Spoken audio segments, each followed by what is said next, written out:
Welcome to Between the Business Cards, a podcast that helps business professionals take their network and sales skills to the next level. And now, here are your hosts, Martina and Brandon Suba. Hello, everybody, and welcome to Between the Business Cards. I'm Brandon Suba with Valley Construction. And I'm Martina Niemeyer with Centersphere. And this podcast is to help you in your networking world, maybe in your sales world, just people out there trying to grow their business through the power of referral. And we like to bring you the tips and tricks that we've learned over the years. And I'm super excited about today's topic. I am too. This was kind of inspired by you, actually, because you've been dealing with this, I feel, more than not lately. And then I've always kind of had an opinion on this topic. So I thought it was fun that we're going to bring that opinion to you. And I want to be very clear. These are our opinions. And yes, for the most part, Martina and I, we agree on most things. Sure. On average.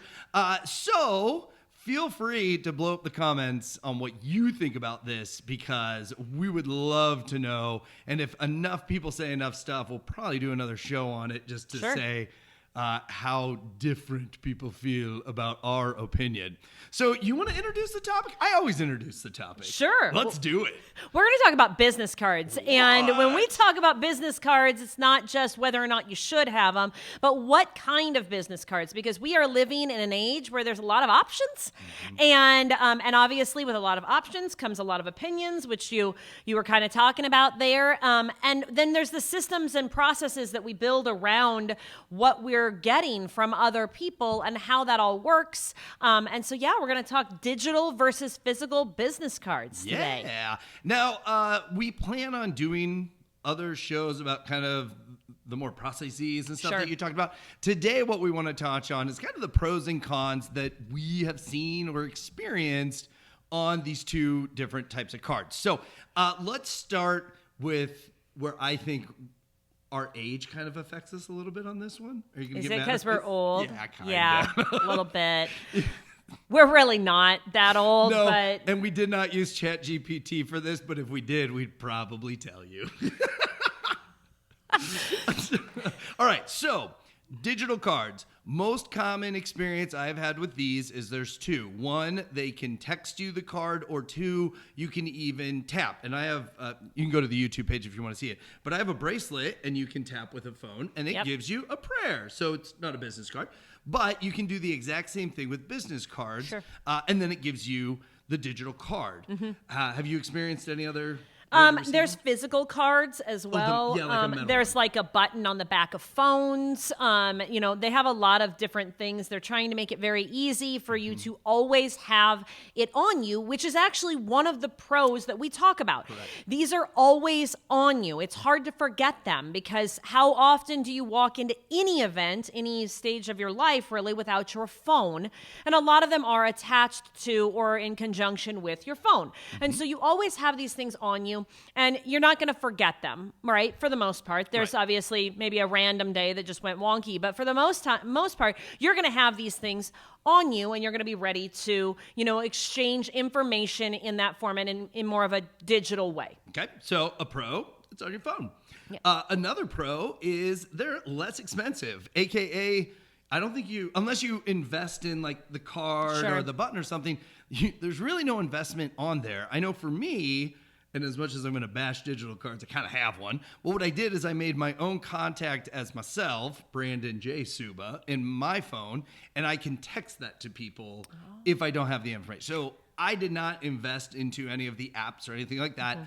I will just send you my contact information, basically, is how I do it. And I don't love doing that. But again, that's all you got. That's all I got. And sometimes that's what people prefer. And that's really where we're going to come down to a little bit is, what do you prefer?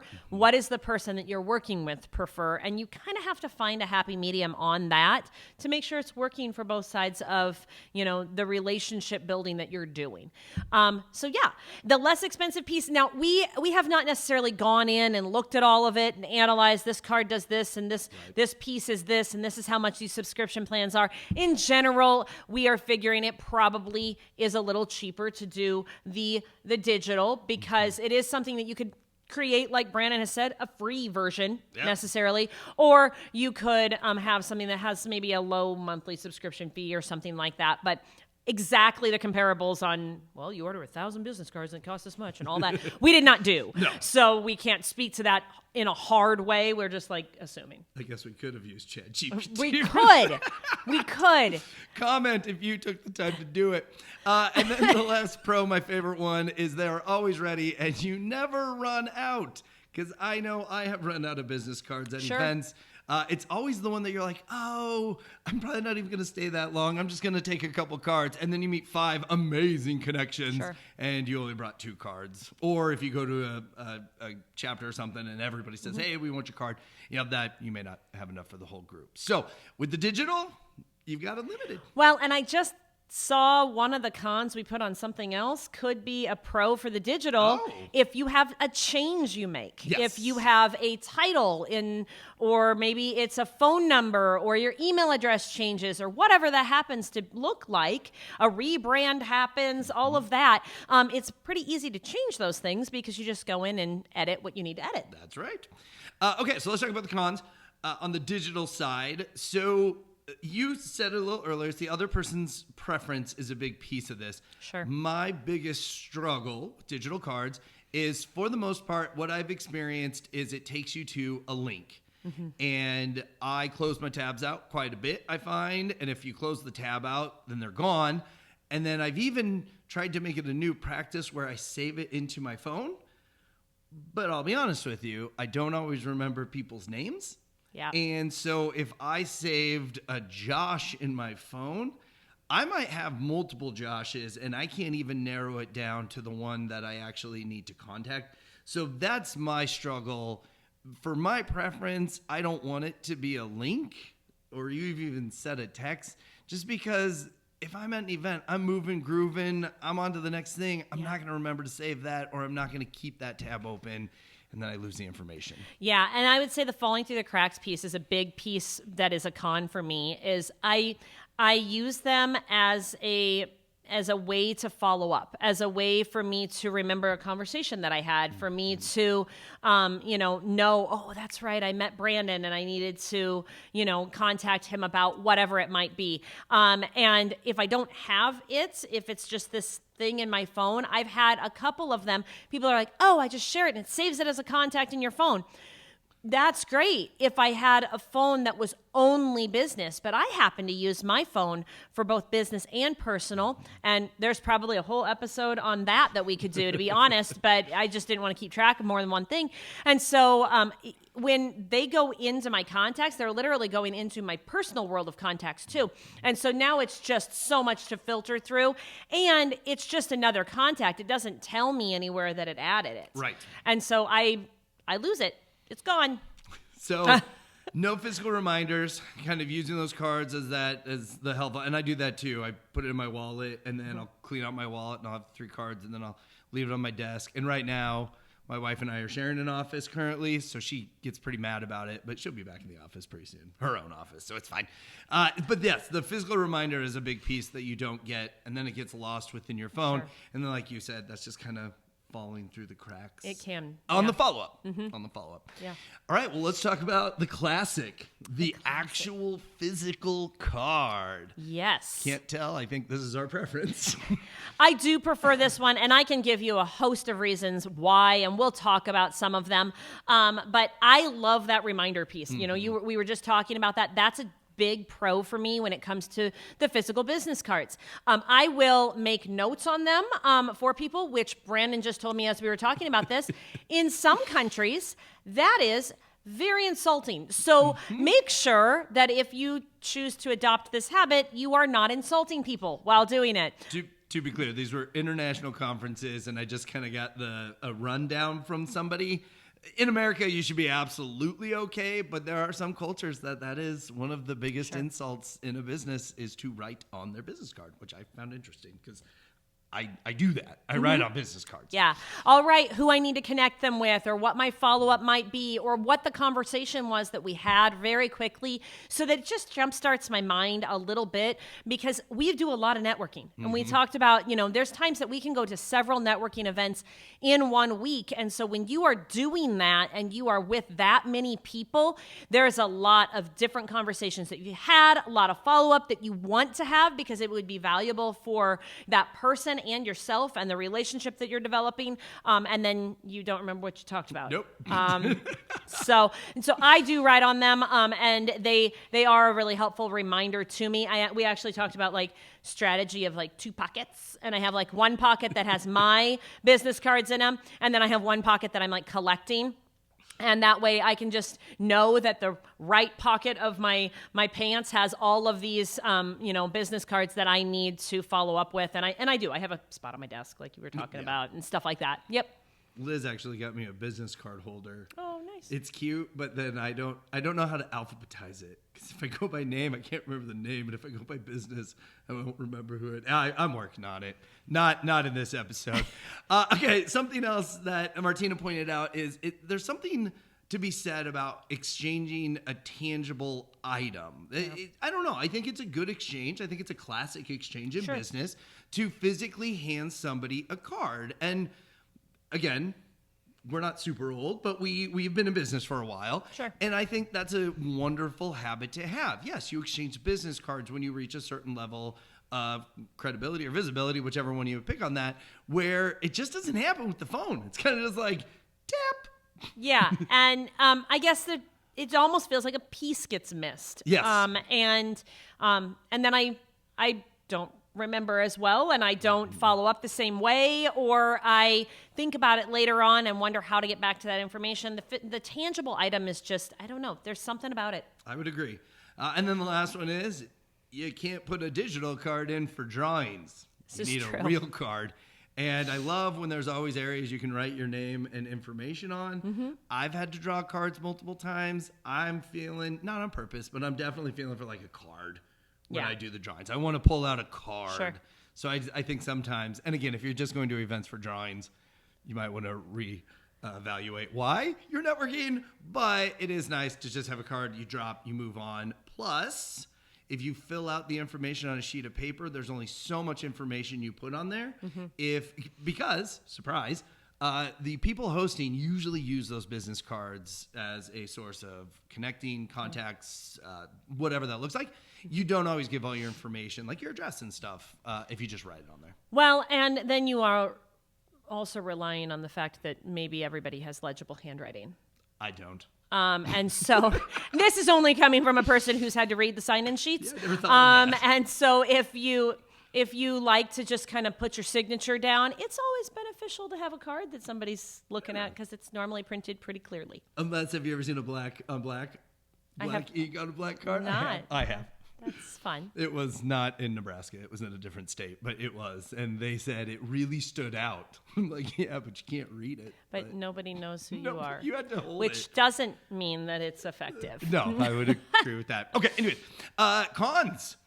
If you make a change and you just printed business cards, this has happened in my world. Mm-hmm. You got to buy all brand new ones, or you're always using possibly outdated branding, which that's a big expense and investment, both. And then like it just stinks to have to go through 100 cards of old branding when you've got new. Yeah. If you change a number. Because you're normally kind of excited when you get new branding. So if you make any changes, or if they make a mistake on printing it, I've actually had people have this happen where, their name got spelled wrong, or they spelled the company's name wrong, or they got promoted like the week after they got their business cards, and they had to then go in and write their new title, because obviously they're excited they have a new title, but... Oh, gosh, this reminds me. This is an old one. They used to say that your business card is the smallest billboard you can put in front of somebody. Oh. But then they would also say, if you paid money for a billboard, would you go up and paint over something and just write on there? Probably not. Right? Not. So kind of same thing about if you're scratching out your cell phone and writing a new number and all that. I don't know. I wouldn't judge it. Sure. But apparently it can be something people judge. Did we talk about running out or forgetting? We did not. Okay, so I love this one because I went to a networking conference and I'm on the airplane and I realized all my business cards, which had just been printed, were sitting on my desk. It was a 3-day conference. I made it 1 full day and about 2 hours in before somebody had asked me for a card. I'd been asking everybody ahead of it. So I'd beat them to the punch, but then finally I had somebody, they came up and they're like, oh, I really wanted to get your card. I'm like, I don't have and we did talk about that. If you are the one that doesn't have the business cards and you're collecting them, I mean, some of the processes in that change. Yes. So, having those physical ones can be really beneficial because, then you're not necessarily always on the hook, even though it is awesome to be the one that's following up. But running out or forgetting, being female, I run into a little bit of a different situation. I change out purses. I change out jackets, a lot of things like that. I've even had it that I've had a kiddo of mine clean out a car, and she took all of my business cards out because she was thoroughly cleaning out the car. She's a very thorough individual. Yeah. And then I had nothing, and I show up to a networking event and I'm like, hey, yes, I do this for a job, and no, I do not have a business card. So I spent a lot of time collecting that day. But the hard part is if somebody had digital and that doesn't work necessarily with my processes, it was really, really difficult because we ran into an impasse there a little bit. So yeah, for sure. That sounded like a pretty rough day, but at least you had a clean car. Yeah, I did have a clean car, and it was lovely. And the last one on the list, people can lose your physical card. Yes. Digital, it is on your phone. It is in your phone somewhere, be it a tab on your browser, whatever that looks like. Physical cards can absolutely be lost. And I think you were talking about an event. You didn't lose the card, you just never collected it, or? No, I just did laundry. And I washed cards. So also check your pockets. But you didn't know you were going to get laundry tips on this episode. But yes, I did have that happen where they were lost in a sense, but because they disintegrated. So, that's a bummer summer. Okay, so these are our opinions, what we feel are pros and cons of digital versus a physical card. Again, I think we kind of expressed we like the physical just because of the processes we put in that. But I am meeting more and more entrepreneurs and business owners that they're really figuring out the digital world. I feel, really building ourselves up in CRMs. Yes. We're now to the point that both of us are kind of creating our own to fit our business. Sure. Which has been a fun ride. A lot of good conversations there. Yeah, absolutely. But same thing. If you're building those processes and digital's really good, tell us about it. We want to hear about it. Or if you have just near and dear, true, tried and true. If tried and true. Yep. We're not editing this out either. You guys get this whole tried and true. Thank you. With the regular card. Tell us about that, because we want to know about that too. Yes. Yeah, we definitely want to hear the things that we're missing on things, or if you have more questions, or if there's ways you've used them that we haven't mentioned. Yeah. Maybe there's super huge benefits that because we haven't played in a certain space long enough, we haven't figured out exactly how to make it all work for us. Yeah. One thing that we also talked about, you can take a physical card and you can turn it digital, because we have digital scanners now, and they'll scan it in and there's your information. So you almost get the benefit of both worlds with just having that. So I don't know. There's a lot of things out there. We'd love to hear your thoughts. All right. So with that, share, like. We asked for a bunch of comments on this one, and we hope to kind of spark up a conversation. And then don't forget, you can always go see us in my very loud polo I decided to wear on the Centersphere YouTube page. Yes. Check it out there. But other than that, we look forward to talking to you on a future podcast. Have a great day.